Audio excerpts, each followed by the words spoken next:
Inna ad-dina 'indallahil Islam. Mau pelindung di hari kiamat? Baca surah Al-Baqarah dan Ali Imran. Surah Al-Baqarah dan surah Ali Imran bagaikan dua tangkai bunga indah. Keduanya akan datang pada hari kiamat laksana penaung, atau seperti awan pelindung, atau seperti kelompok burung yang membeberkan sayap-sayapnya dan membela pembaca keduanya.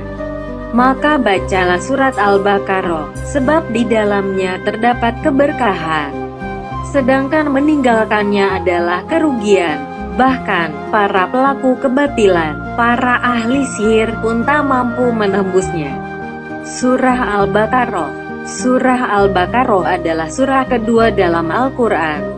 Surah ini terdiri dari 286 ayat, 6.221 kata, dan 25.500 huruf dan tergolong surah Madaniyah. Surah Al-Baqarah adalah surah yang terbanyak dalam Al-Quran, 2,5 juz. Terdapat ayat yang terpanjang pada ayat 282.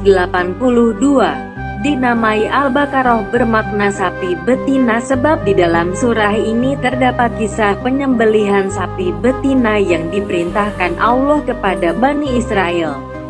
Ayat 67-74, di mana Bani Israel bolak-balik menanyakan seperti apa sapi betina tersebut.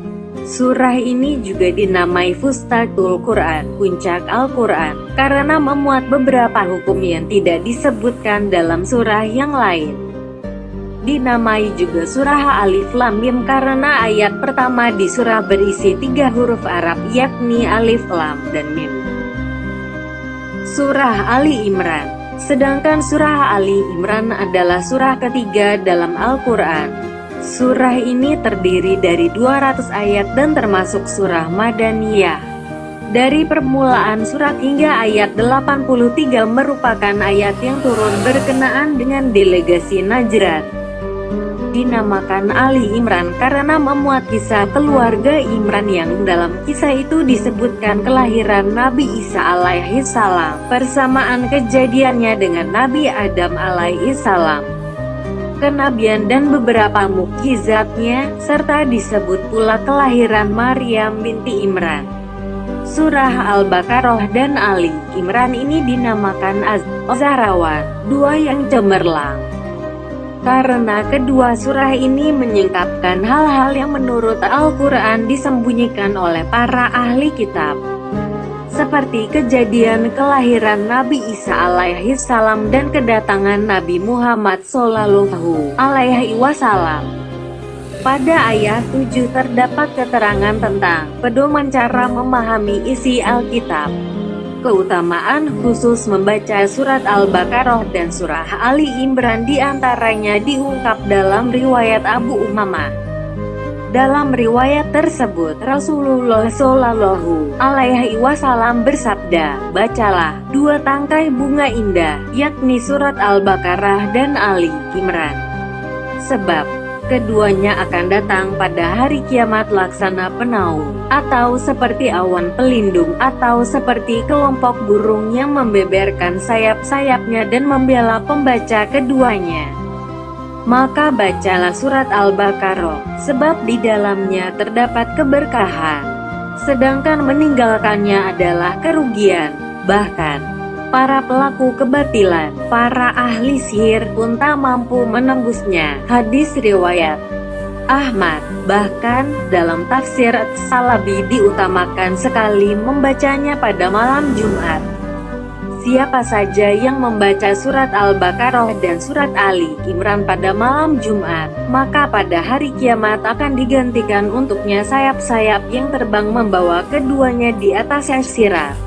Lihat Tafsir Salabi Jilid 3, halaman 5. 7 hadis tentang keutamaan surah Al-Baqarah. Setiap ayat suci Al-Quran memiliki keutamaan berbeda-beda yang bisa disesuaikan dengan hajat masing-masing orang. Namun secara keseluruhan, Barang siapa yang rutin membaca Al-Quran kelak di akhirat akan mendapatkan syafaatnya. Hadis pertama, Rasulullah Shallallahu Alaihi Wasallam bersabda, bacalah 2 tangkai bunga indah, yakni surah Al-Baqarah dan Ali Imran, sebab keduanya akan datang pada hari kiamat laksana penaung, atau seperti awan pelindung, atau seperti kelompok burung yang membeberkan sayap-sayapnya dan membela pembaca keduanya. Maka bacalah surah Al-Baqarah, sebab di dalamnya terdapat keberkahan, sedangkan meninggalkannya adalah kerugian. Bahkan, para pelaku kebatilan, para ahli sihir pun tak mampu menembusnya. Hadis riwayat Ahmad. Hadis kedua, Rasulullah Shallallahu Alaihi Wasallam bersabda, ingatlah, sekosong-kosongnya rumah dari kebaikan adalah rumah yang kosong dari kitabullah. Demi zat yang menggenggam jiwa Muhammad, sesungguhnya setan akan keluar dari rumah yang dibacakan surah Al-Baqarah di dalamnya. Hadis riwayat Ibnu Mubarak. Hadis ketiga, dari Abu Hurairah radhiyallahu anhu dikatakan, segala sesuatu pasti memiliki pangkal, dan pangkal Al-Quran adalah surah Al-Baqarah. Di dalamnya terdapat sebuah ayat yang menjadi tuannya ayat-ayat Al-Quran, yakni ayat kursi. Tidaklah ayat itu dibaca di suatu rumah yang di dalamnya terdapat setan, kecuali setan itu akan keluar. Hadis riwayat Abdur Razak. Hadis keempat, dikatakan, siapa saja yang membaca surah Al-Baqarah, maka dia akan dikenakan mahkota darinya di surga. Hadis riwayat Ad-Darimi. Hadis kelima, disebutkan, sesungguhnya Allah telah menulis kitab 1000 tahun sebelum menciptakan langit dan bumi. Dari kitab itu Allah menurunkan 2 ayat dan dipakai untuk mengakhiri surah Al-Baqarah. Maka tidaklah 2 ayat itu dibaca di suatu rumah selama 3 malam. Kemudian setan mendekati rumah tersebut. Hadis riwayat Ahmad. Hadis ke-6 memperkuat hadis di atas bahwa siapa saja yang membaca akhir surah Al-Baqarah pada suatu malam, maka balasan membaca akhir surah itu akan mencukupkan untuknya pahala sholat malam pada malam tersebut.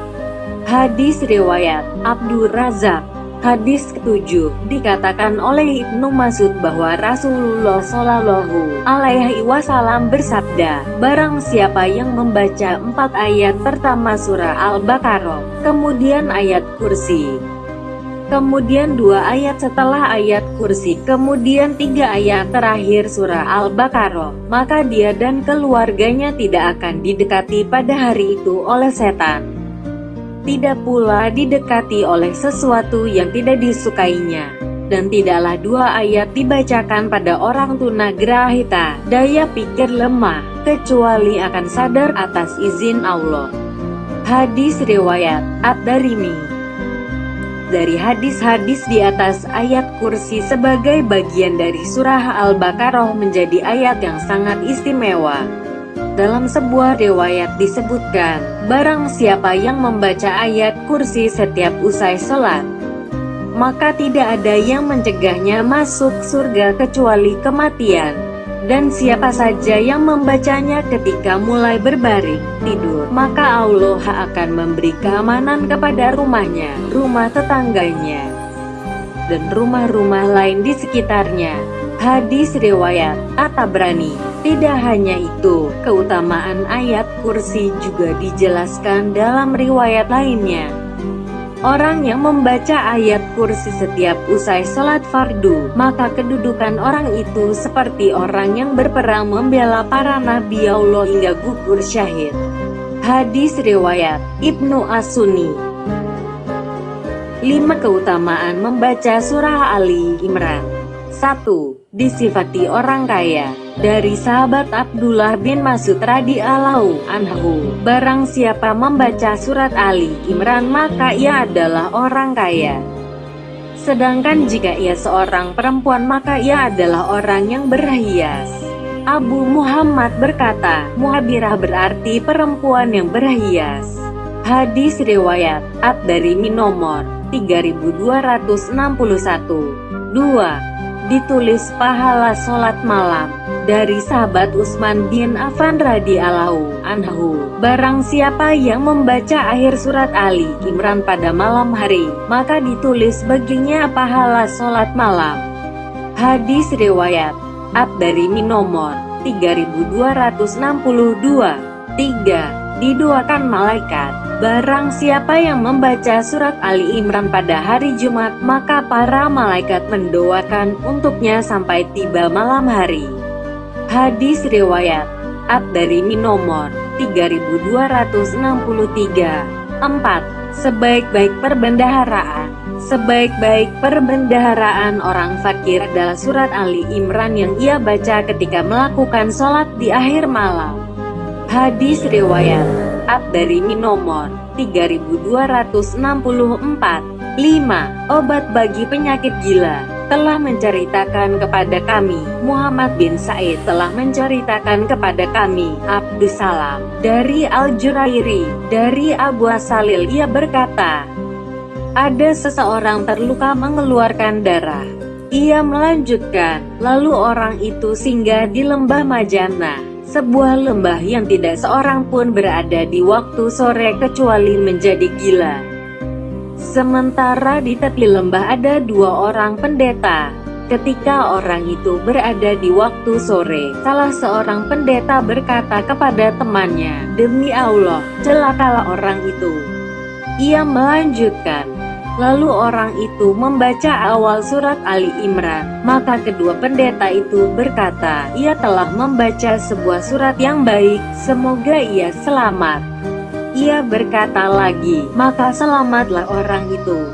Abu Muhammad berkata, Abu Salil adalah Deluraid bin Nukair. Hadis riwayat At-Darimi nomor 3265.